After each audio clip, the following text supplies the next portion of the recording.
Assalamualaikum warahmatullahi wabarakatuh. Semangat pagi dan sehat selalu. Pada kesempatan kali ini, Ibu akan membahas tentang tumbuhan monokotil dan dikotil. Tetapi sebelum membahas lebih detail tentang tumbuhan monokotil dan dikotil, terlebih dahulu Ibu akan mengingatkan kembali tentang tumbuhan berbiji atau spermatopita.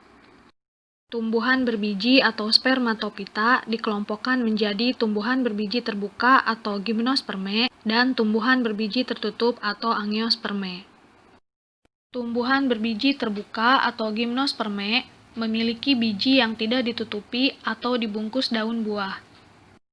Contoh tumbuhan yang termasuk gimnosperme diantaranya pinus, jambu mete atau jambu monyet, pakis haji, dan melinjo.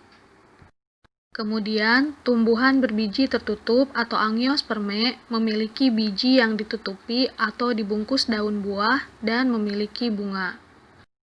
Contoh tumbuhan yang termasuk angiosperme diantaranya mangga, jambu air, nangka, dan anggur.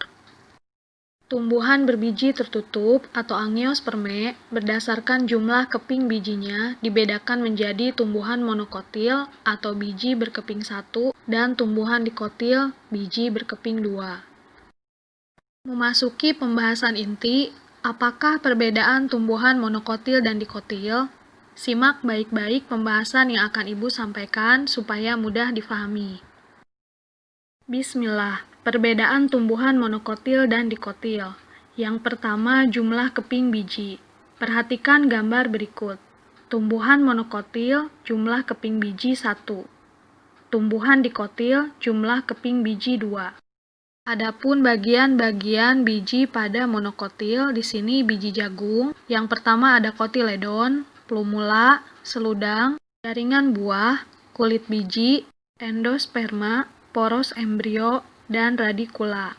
Adapun bagian-bagian dari biji dikotil, di sini ada kacang.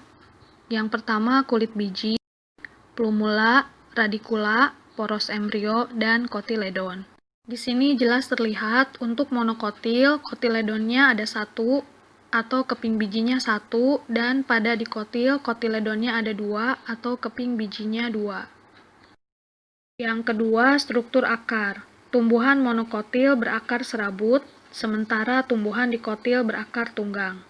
Struktur akar monokotil terdiri dari akar lateral, sementara struktur akar dikotil terdiri dari akar utama atau primer dan akar lateral. Bagian-bagian akar monokotil dan dikotil. Yang pertama epidermis, kortek, endodermis, perisikel, stele, inti, pembuluh floem, pembuluh xilem, dan rambut akar. Mahkota bunga pada tumbuhan monokotil biasanya kelipatan 3, sedangkan mahkota bunga pada tumbuhan dikotil biasanya kelipatan 5. Bagian-bagian bunga: kepala sari, benang sari, kepala putik, tangkai putik, bakal buah, mahkota, kelopak, bakal biji, dasar bunga, dan tangkai bunga. Batang pada tumbuhan monokotil tidak berkayu, tetapi berruas-ruas, sedangkan batang pada tumbuhan dikotil berkayu dan bercabang. Contoh batang jagung monokotil, batang mangga dikotil. Bagian-bagian batang dikotil: kambium, jaringan dasar, xilem, floem, epidermis, dan kortek. Adapun bagian-bagian batang monokotil: jaringan dasar, xilem, floem, epidermis, dan kortek. Tumbuhan monokotil, tulang daun sejajar atau paralel. Di sini contohnya daun tebu, daun padi, daun jagung, dan daun kelapa. Dikotil, tulang daun menyirip atau menjari. Contohnya daun mangga, daun jambu biji, daun pepaya, dan daun singkong. Pertumbuhan sekunder atau kambium. Pada tumbuhan monokotil terjadi pertumbuhan sekunder yang tidak signifikan, sehingga kambium tidak berkembang dengan baik, bahkan dikatakan tidak ada. Hal ini mengakibatkan batang pada tumbuhan monokotil tidak membesar. Sementara pada tumbuhan dikotil, Terjadi pertumbuhan sekunder yang signifikan. Kambium berkembang dengan baik mengakibatkan batang semakin membesar. Pada dikotil, pohon yang hidup di daerah tropis, terdapat lingkaran tahun pada kambiumnya. Kita bisa mengetahui usia suatu pohon dengan melihat jumlah lingkaran pada kambium. Lingkaran tersebut adalah lingkaran tahun yang menunjukkan usia pohon, juga musim hujan dan musim kemarau. Deretan angka menunjukkan usia pohon. Musim hujan dan musim kemarau ditunjukkan oleh tanda panah. Tipe berkas pengangkut. Tipe berkas pengangkut pada tumbuhan monokotil adalah kolateral tertutup. Struktur tersebar, kambium tidak terlihat jelas. Tipe berkas pengangkut pada tumbuhan dikotil adalah kolateral terbuka. Struktur rapi, tersusun di dalam lingkaran kambium. Dapat kita simpulkan dalam bentuk tabel perbedaan tumbuhan monokotil dan dikotil. Yang pertama, jumlah keping biji. Monokotil 1, dikotil 2. Akar, monokotil serabut, dikotil tunggang.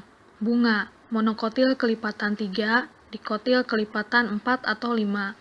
Batang, monokotil tidak berkayu tetapi berruas-ruas, dikotil berkayu dan bercabang.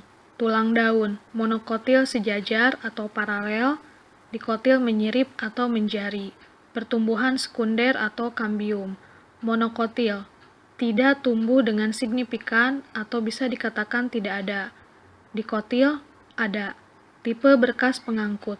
Pada monokotil, kolateral tertutup, sementara pada dikotil, kolateral terbuka. Perhatikan untuk lebih jelasnya perbedaan tumbuhan monokotil dan dikotil. Di sini nama tanamannya jagung dan kacang tanah. Untuk jagung, karena termasuk monokotil, akarnya serabut, batangnya beruas, daunnya sejajar, buah terbuka, dan biji berkeping satu. Sedangkan kacang tanah, karena termasuk dikotil, akarnya tunggang, batang berkayu, daun menjari, buah tertutup, dan biji berkeping 2. Demikian pembahasan yang Ibu sampaikan tentang tumbuhan monokotil dan dikotil. Semoga bisa difahami. Apakah fungsi jaringan xilem dan floem pada tumbuhan?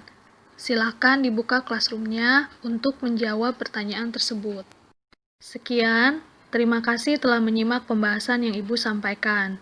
Wassalamualaikum warahmatullahi wabarakatuh.